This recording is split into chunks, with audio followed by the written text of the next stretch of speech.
Ministro André Mendonça. Gente, agora um dos discursos mais bizarros. O André Mendonça, como ministro do STF, ele ataca o próprio STF e o próprio judiciário. É bizarro, gente. Vamos lá.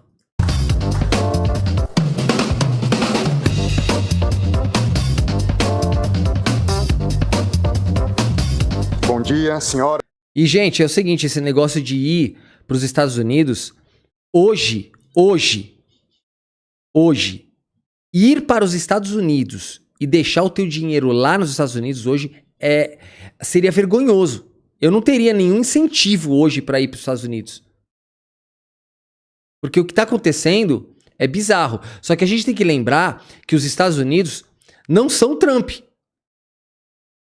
O Trump é o atual presidente, mas ele não significa que ele representa os Estados Unidos. Ele foi eleito, mas tem muita gente contra ele lá. Então a gente não pode botar na conta dos Estados Unidos o que o Trump faz. Tem muita gente lá que vai combatê-lo, tá?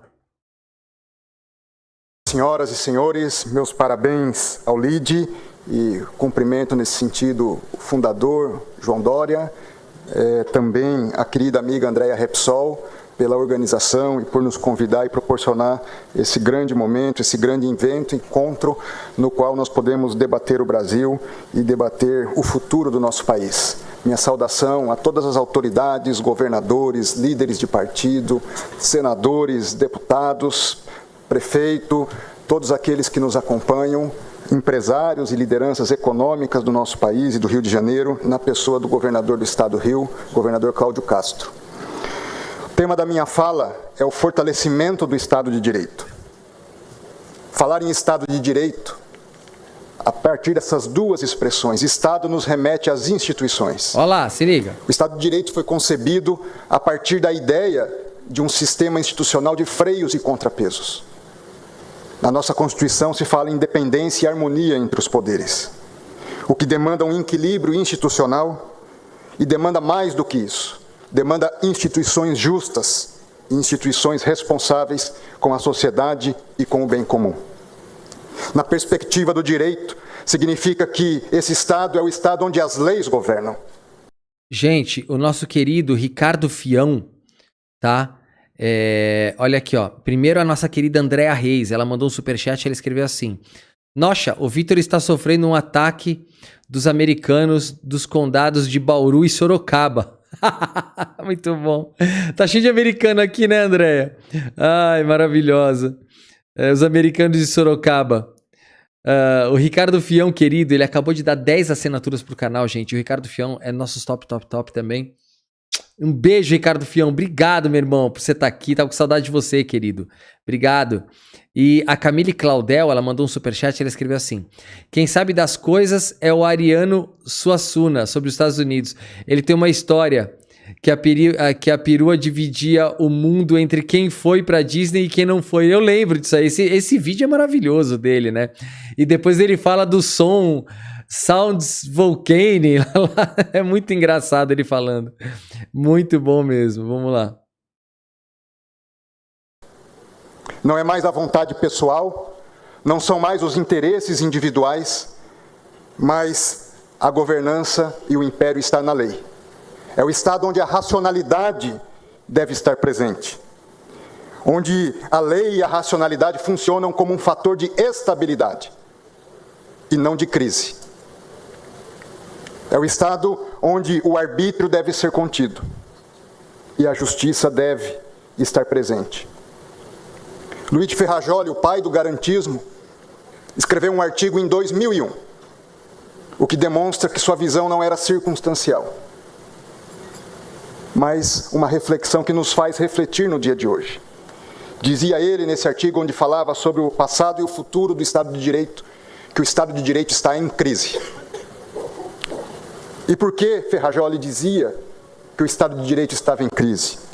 Ele apontava duas razões básicas e essenciais. Em primeiro lugar, um colapso da capacidade reguladora da lei. Em segundo lugar, um retorno ao papel criativo da jurisdição. São essas duas razões que ele aponta. À luz da segunda razão, ele fala em uma discricionariedade judiciária ou, abro aspas, em juízes desordenados. À luz da primeira razão, a capacidade reguladora da lei, ele fala... Gente, o tal de Paulo Vieira, né, que ele tá querendo ficar famoso hoje aqui, mas ele não tem coragem de ligar. Eu já falei pra ele que ele pode ligar aqui. Eu não sei porque ele não liga. Ele falou assim: se eu fosse você, Vitor, curtia bem essa foto. Em breve você não vai poder mais ir pra lá. Mas eu não tenho vontade de ir pra lá agora, querido. Eu não sei por que você tá falando tanto. Eu posso esperar o Trump sair. E se eu precisar ir pra lá, eu vou, mas... Nossa, olha, hoje, ir para os Estados Unidos está na minha... Tipo, na lista pra mim, lá embaixo. Eu tenho outras prioridades, muitas outras. Eu nem sei se eu vou voltar pra lá ainda vivo, nessa encarnação. Eu não tenho. Agora você, cara, você já foi pra lá quantas vezes? Mostra pra gente aqui quantas vezes você já foi pra lá. Ele fala em legisladores desordenados. Em função de uma inflação legislativa que gera também insegurança jurídica, em função de uma linguagem da lei obscura e tortuosa. Não é sem razão que, diante desse Estado de Direito em crise, Ferrajoli fala em um Estado de Direito fraco, débil, e em um Estado de Direito forte. O débil é aquele onde apenas formalmente um Estado de Direito. Há as instituições, essas instituições estão presentes, mas... Gente, eu não entendi isso aqui. Peraí, deixa eu voltar aqui. Vamos lá. À luz da primeira razão, a capacidade reguladora da lei, ele fala em legisladores desordenados. Em função de uma inflação legislativa que gera também insegurança jurídica, em função de uma linguagem da lei obscura e tortuosa. Não é sem razão que, diante desse Estado de Direito em crise, Ferrajoli fala em um Estado de Direito fraco, débil, e em um Estado de Direito forte. Gente, eu não sei o que esse cara tem na cabeça, mas o que me parece é que ele tá falando que o Estado de Direito brasileiro tá fraco. Eu não sei se ele tá querendo falar isso se referindo ao Estado de Direito brasileiro. Assim, mas é um cara totalmente psicopata pra falar um negócio desse, né? O débil é aquele onde apenas formalmente um Estado de Direito. Há as instituições, essas instituições estão presentes, mas há uma crise entre poderes, de respeito à divisão dos poderes, e há uma crise no respeito aos direitos fundamentais e ao justo processo. Por isso que o Estado de Direito forte é onde, ademais da presença das instituições, essas instituições funcionam como um fator estabilizador da sociedade. E diante dessa constatação de Ferrajoli, eu aponto 5 elementos que eu considero fundamentais para o fortalecimento do Estado de Direito. Em primeiro lugar, o fortalecimento do Estado de Direito passa por haver instituições justas. Não basta o desenho das instituições. Essas instituições precisam ser materialmente justas. E como identificar as instituições justas? Essas instituições, elas demandam a caracterização a partir de ao menos 5 perspectivas. A escolha unânime de princípios básicos de justiça feitas num contrato social. Nosso contrato social é a Constituição. E o artigo 5º e o artigo 6º são fundamentais. Ali estão os direitos individuais e ali estão os direitos sociais. Instituições justas, nessa perspectiva, significa instituições que fazem um compromisso construtivo. Instituições que não são causa de crise, mas são causa de estabilização da sociedade e do país. Em segundo lugar, a escolha das instituições a partir de um desenho, e esse desenho significa a separação entre os poderes. Dizer que um poder tem atribuição significa dizer que o outro poder não a tem. Em terceiro lugar, o efetivo funcionamento das instituições escolhidas. Significa que nós devemos preservar as nossas instituições e quem está nas instituições precisa ser o primeiro agente de preservação da própria instituição. Gente, assim, até agora o discurso é vazio. É falar que o céu é azul, falar que a grama é verde. Discurso totalmente vazio. Não, nem sei por que pediram para ele falar aí, porque o discurso é vazio. Instituição. Em quarto lugar, instituição justa demanda o reconhecimento das perspectivas da sociedade. Saber o impacto das suas decisões, das suas políticas no âmbito da sociedade. Significa abrir mão dos próprios interesses e interesses pessoais, interesses corporativos em favor do interesse do bem comum. André Mendonça, os teus votos são os que mais parecem ter interesses. Porque depois do voto de Nunes Marques e seu com relação a Carla Zambelli, vocês deveriam ser retirados de lá. Vocês não respeitam nenhuma jurisprudência, vocês não respeitam nada.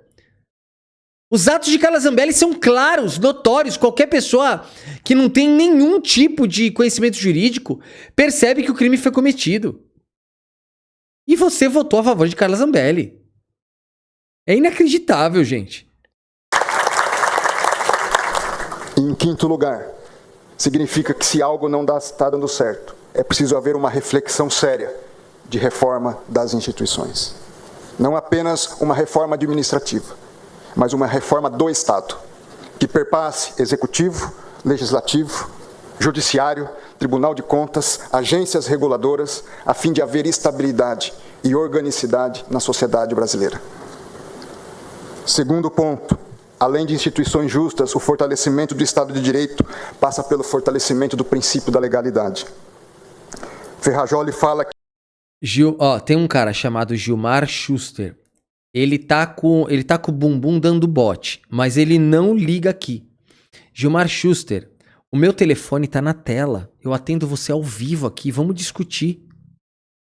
Vamos debater. Vamos debater.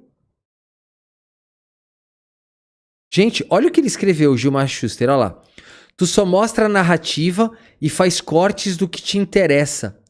Eu tô mostrando o vídeo inteiro, ignorante. Que corte que eu tô fazendo? Aí ele falou assim, tá sendo pago pelo Xandão.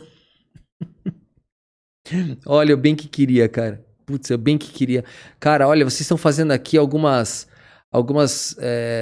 tem que ser profético isso que vocês estão falando aí, porque eu queria muito receber um dinheirinho do Xandão, viu? Xandão tem bastante dinheiro. Seria muito bom ele estar aqui. Cara, faz o seguinte, liga aqui, ó, meu telefone tá na tela. Eu vou te atender bem, cara, não vou te atacar não. Pode ligar aqui, liga aqui, vamos debater aqui ao vivo. Fala que dentro da crise do Estado de Direito há uma crise do princípio da legalidade. Diz ele que expressões como o princípio da... Gente, ele falou que ele me liga e eu não atendo. Ele falou que ele me liga e eu não atendo. Olha lá, ó, vamos ver. Vamos fazer o seguinte, cara. Me manda uma mensagem com o teu telefone que eu te atendo. Que eu te ligo. Aqui, ó. O meu WhatsApp tá aqui, ó. Tá aberto o meu WhatsApp, ó. Tá aqui, ó. Vou até deixar aqui mais, ó. Meu WhatsApp tá aqui aberto, ó. Manda aí uma mensagem. Manda uma mensagem agora. Manda uma mensagem. Fala assim, oi. Manda oi aqui que eu já te ligo agora. Ó, a Ana Aragão tá me ligando aqui, ó. Vamos lá. Oi, Ana. Alô? Alô? Alô? Oi. Alô? Oi, Ana. Olá, tô te ligando pra provar pra ele que o telefone funciona. Exatamente, obrigado, Ana. Exatamente. Ele tá falando isso aí porque eles sempre fazem isso. Eu falo pra eles ligarem e eles dizem que eu não atendo. É sempre assim. Eu tô te ligando e é do outro lado do oceano e tá tudo certo. Obrigado, querida, mais uma vez aí, provando que o telefone tá funcionando. Te agradeço muito, querida. Pois, um beijo. Um beijo, Vamos lá, tchau. continua. Obrigada. Obrigado. Então, Gilmar, só falta você agora, ó. Tá aqui, ó. Aí, Gilmar. O Gilmar é um moleque, né? Tipo, não vai ligar, né? Não vai. Não adianta, né? O cara é muito babaca, né, meu? Os caras não têm coragem, né? Eles são muito covardão, né? O bolsonarismo é muito covarde. Vamos lá. O princípio da legalidade ou reserva da lei hoje fazem cada vez menos sentido. Por isso ele aponta que o reforço e não a dissolução do Estado de Direito dependerá da refundação da legalidade. Assim haveria a prevenção do arbítrio e a garantia da racionalidade jurídica. Karl Mannheim, sobre o princípio da legalidade, diz que a verdade democrática é a verdade tal como emerge da vida em comum. Por Mano, isso, que discurso a vazio ninguém desse pode cara. ser permitido sabotar os acordos comuns. Promulgamos nossas próprias leis. Por isso é um contrassenso nos opormos a esses acordos ou abalar os alicerces que garantem o seu funcionamento. Se modificações se impuserem, existem disposições específicas para a modificação da lei, mediante o consentimento comum. A fidelidade à lei, portanto, consiste, em essência, na fidelidade aos procedimentos livremente escolhidos pela sociedade. A maior ofensa ao espírito da democracia consiste em romper esses procedimentos e aviltar os seus próprios métodos, ele diz. E mais, digo eu, em terceiro lugar, não basta instituições justas e princípio da legalidade fortalecido. O Estado de Direito fortalecido demanda uma autocontenção do Poder Judiciário. Tenho legitimidade para dizer isso, pois integro a mais alta corte do nosso país. O Estado de Direito não significa a prevalência da vontade ou das pré-compreensões dos intérpretes da lei. Eu tenho meus valores, eu tenho minhas pré-compreensões, mas eu devo servir a lei e a Constituição. Foi isso que o senhor fez no voto para Carla Zambelli? É baseado em que lei você disse que a Carla Zambelli não deveria ser presa e nem condenada? Cara, esse cara é sem noção. O que significa que o judiciário não pode ser o fator de criação e inovação legislativa.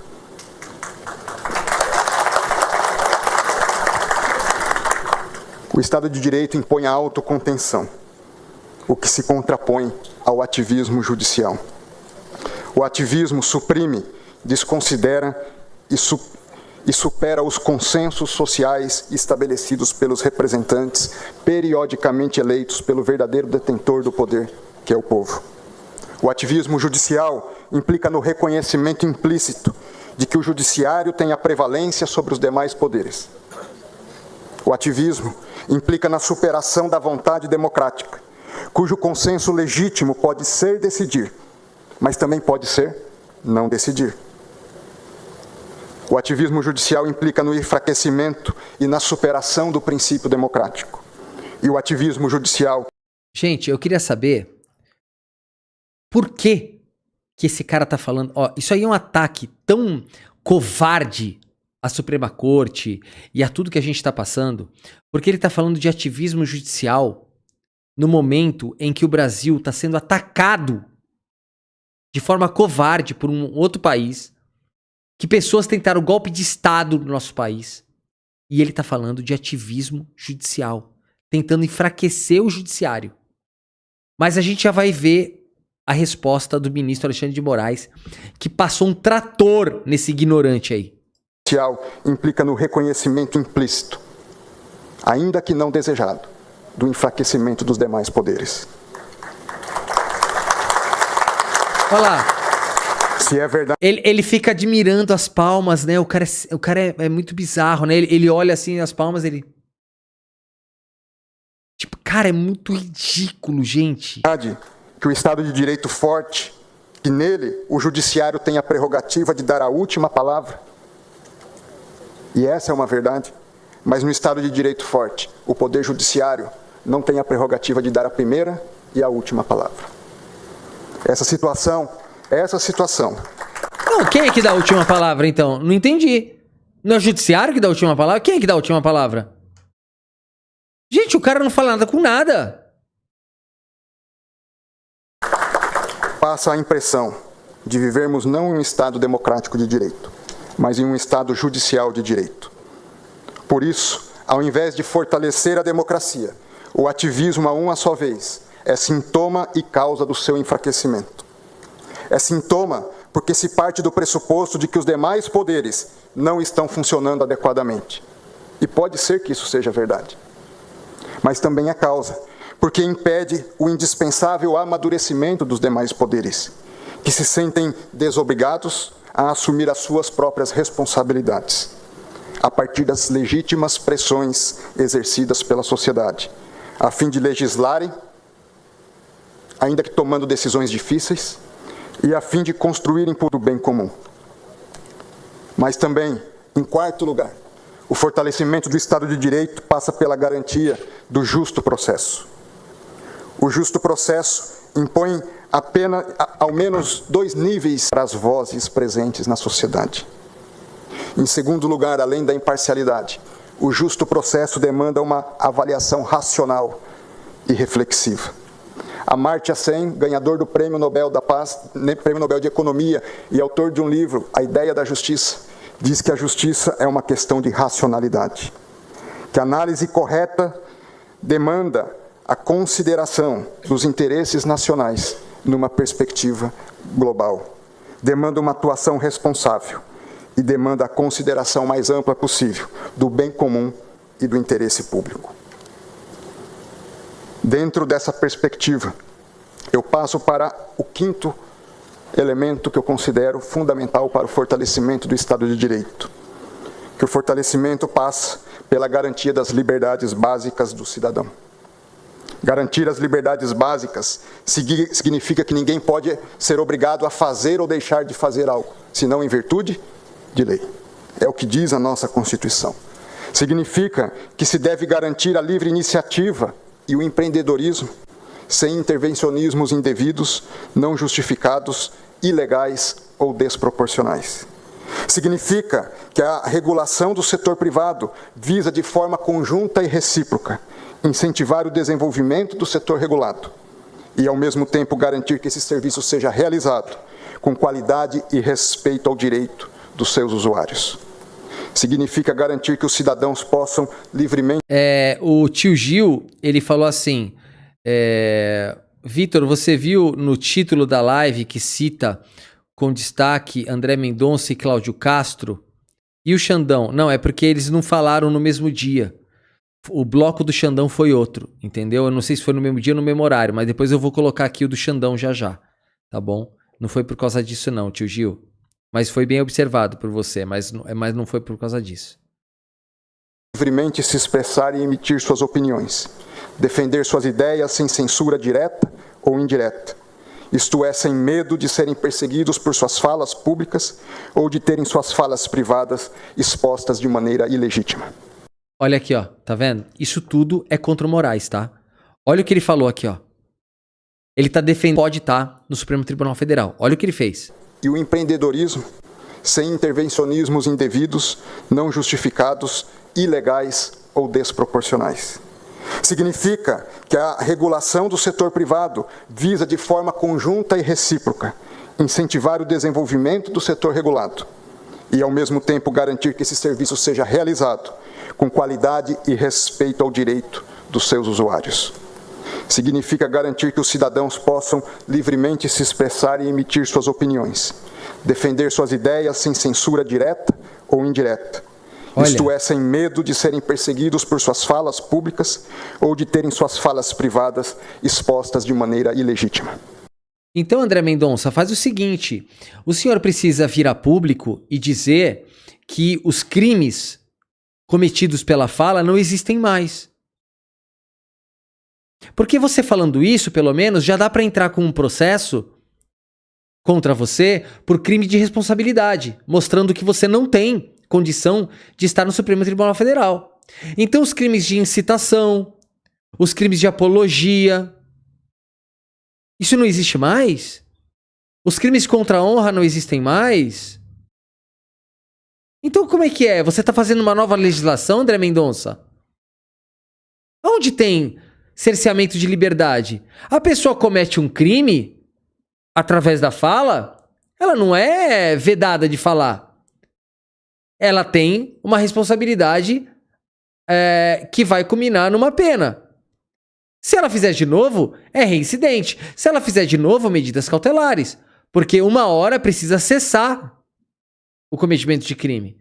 Então, assim, o André Mendonça, ele tá fazendo um discurso político que não tem absolutamente nada a ver com a lei.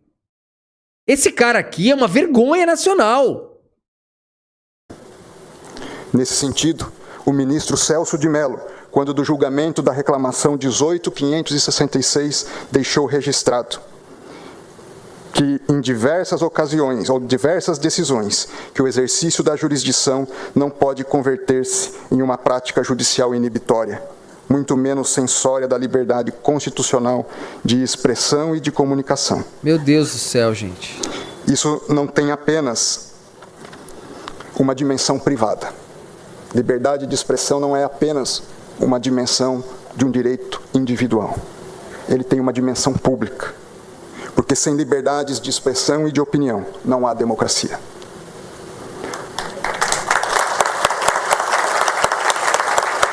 Gente, o cara é totalmente pirado, o cara é louco. Esse cara é ministro do Supremo Tribunal Federal, gente. O cara é totalmente pirado. O STF precisa dar um break nesse cara. Nesse sentido, Amartya Sen e John Rawls defendem que a democracia está incidente.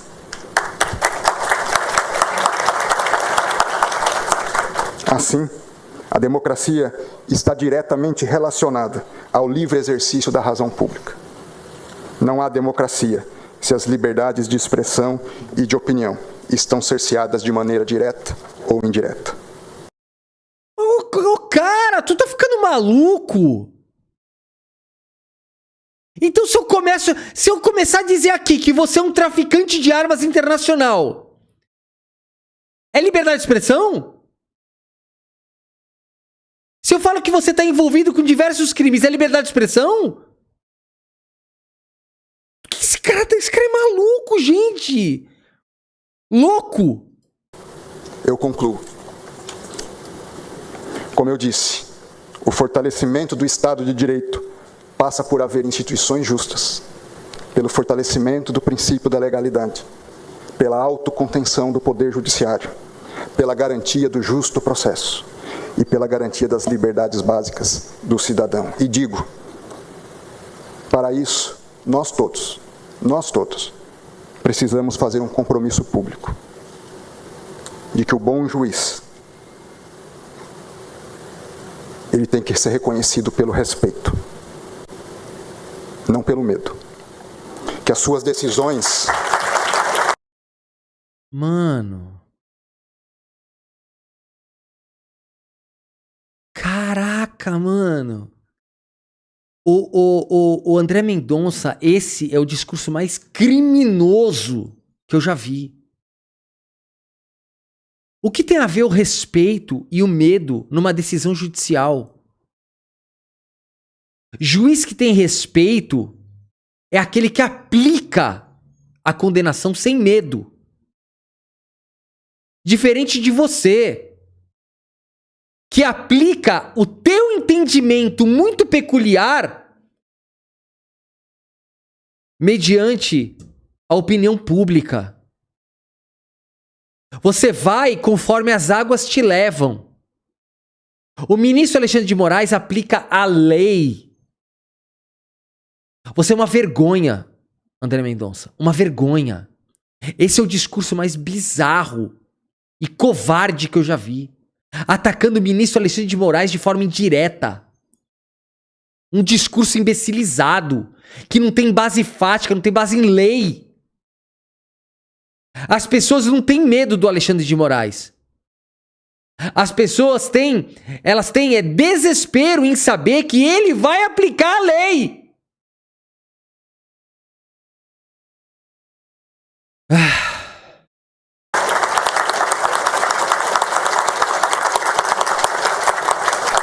Que as suas decisões gerem paz. Ele gosta das palmas. Ele é um cara que se alimenta das palmas. É ridículo. Social e não caos, incerteza e insegurança. Que o bom político viva para servir e não para se servir. E que as suas ações busquem o bem comum e não o próprio bem. Que o bom empresário busque empreender para gerar bem-estar para si e também para os seus colaboradores e para o país. Que ele atue para dar sentido à sua própria vida e não para valer-se da vida dos outros. O Gilson Júnior pediu para eu dar uma olhada no Idalércio Dirceu Barbeta. Eu já fiz o vídeo desse cara. Depois eu vou voltar no vídeo dele e vou verificar. Eu vou voltar no processo dele e vou verificar se houve algum andamento, tá? Pode deixar, Gilson. Eu já tô até anotando aqui, eu já copiei o nome dele aqui e mais tarde a gente já vê isso aí. Vamos lá. E que nós todos, com bons propósitos e espírito público, mudemos não só a nossa própria história, mas com ela, juntamente, a história de um povo e de um país carente de grandes líderes. Que Deus nos abençoe.